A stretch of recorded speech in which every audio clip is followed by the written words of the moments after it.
오늘은 솔로몬의 신앙 고백이라는 제목으로 하나님의 말씀을 증거하겠습니다. 이 솔로몬의 어떤 이 영웅적인 이야기들 많지 않습니까? 그런 여러 가지 솔로몬의 모습을 보다가 이 솔로몬의 말기 때를 살펴보게 되면 참 안타까움을 주게 돼요.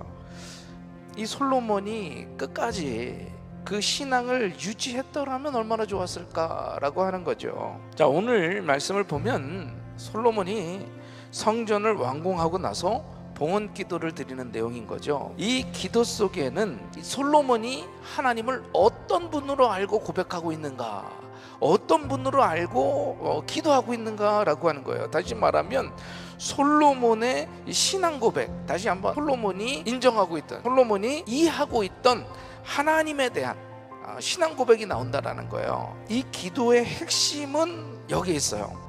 하늘에서 들으신다라고 하는 고백인 거죠. 다시 말하면 이 성전 안에만 국한되어 있는 분이 아니라 무소부지하신 분이다라고 하는 거예요. 이 성전이 아무리 웅장하다 할지라도 어떻게 하나님을 다 담아낼 수 있겠느냐.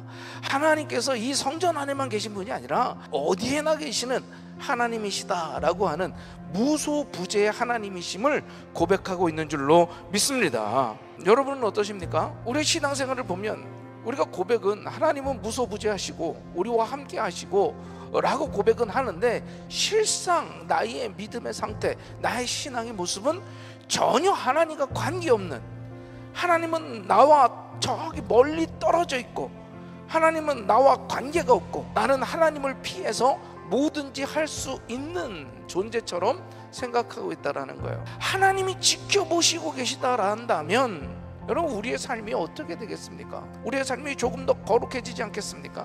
그럼 우리 위기 가운데서도 하나님은 함께 하심을 믿는다면 우리가 왜 그렇게 두려워하고 우리가 걱정, 근심하고 있겠느냐라는 거죠. 아니면 내 욕망에 따라서 어떻게 내 마음대로 살 수 있겠느냐라는 거예요.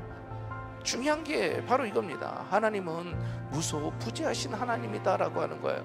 우리가 관계없이 무소부재하신 분이 아니라 우리와 관계가 있으신 무소부재하신 하나님임을 우리는 고백해야 될 줄로 믿습니다. 두 번째로 솔로몬의 신앙 고백은요, 유일하신 하나님이다라는 거예요. 솔로몬은요, 처음 왕위에 올라와서 하나님께 1000번째 제사를 드리죠. 하나님께서 그게 너무 기쁘셨나 봐요. 내가 너에게 뭘 줄까? 그런데 솔로몬이 뭐라고 고백을 합니까? 저는 하나님의 백성을 잘 인도하고 싶습니다. 하나님, 나에게 듣는 마음을 허락하여 주시옵소서. 다시 말하면 사람들의 말을 듣는 게 아니라 하나님의 음성을 듣겠다라는 거예요. 지혜를 구한 것이 하나님은 너무 기쁘셨던 거죠. 그런데 이 하나님의 말씀을 구하는 것, 하나님의 지혜를 구한다는 게 뭡니까? 다른 거 다 필요 없어요. 다른 거 다 있어도 하나님이 없으면 난 안 된다라는 거죠. 오직 하나님만이 계시면 다른 것들 하나님이 알아서 해주시겠죠 라는 유일하신, 내가 믿는 것이 오직 하나님이다라고 하는 고백이었던 거예요. 세 번째로는요, 솔로몬은요, 하나님을 신실하신 하나님으로 고백했어요. 우리 하나님은요, 신실하신 하나님이신 줄로 믿습니다. 하나님이 약속하신 것은 반드시 지키시는 줄로 믿습니다. 그러므로 여러분들이 기도할 때 우리가 힘을 낼 수 있는 것은 하나님의 말씀을 가지고 기도해 보세요. 하나님 이렇게 약속하셨잖아요. 그리고 기도하면 신실하신 하나님께서, 약속을 지키신 하나님께서 그 약속을 반드시 지켜주시는 줄로 믿습니다. 네 번째로는요, 기도를 들으시는 하나님이시다라는 거예요. 하나님께서는요, 우리의 기도를 들으시는 하나님이신 줄로 믿습니다. 그냥 허공을 때리는 기도라면 우리가 낙심되고 절망되고 허무해질 수밖에 없겠지만, 아버지 아시잖아요. 그 한마디만이라도 우리의 심경을, 우리의 마음속을 다 알고 계시는 하나님께서 그 기도에 귀 기울이시고 들으시는 줄로 믿습니다. 그리고 마지막 다섯 번째로, 용서하시는 하나님이다라는 거예요. 주님께서 용서하시기에 우리가 나왔을 때 주님 우리를 용서해 주시는 줄로 믿습니다.